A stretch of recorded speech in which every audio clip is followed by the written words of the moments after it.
Question: where is Christ now? Answer: Christ rose bodily from the grave on the third day after his death and is seated at the right hand of God. The Bible tells us that after Jesus' resurrection, he ascended into heaven, disappearing from our human view. But we are also told that because of where he now resides, we can be assured that he is relevant in our daily lives. So where is Jesus now? He's seated at the right hand of God the Father. What difference does that make to us in our day-to-day lives? First, it reminds us that Jesus rules over all creation.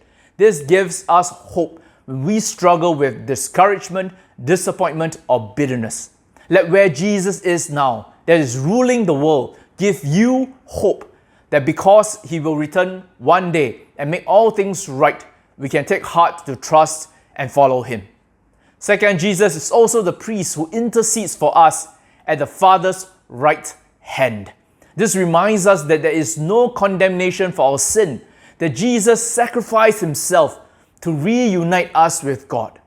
This gives us hope that God will provide all that we need on this side of heaven to face our struggles and bear our respective crosses. Therefore, even though we cannot physically see Jesus, he is active in our daily lives, ruling as king, interceding as our priest, waiting to return, when he will wipe away every tear, straighten crooked paths, and flood the world with his glory and grace. J.L. Tolkien puts this truth best in the last book of The Lord of the Rings.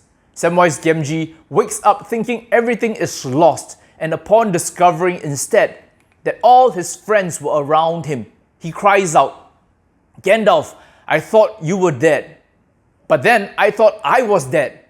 Is everything sad going to come untrue?" Friends, the answer is yes.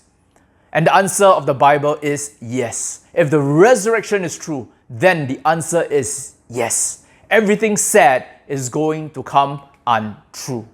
Question: where is Christ now? Answer: Christ rose bodily from the grave on the third day after his death and is seated at the right hand of the Father. Amen.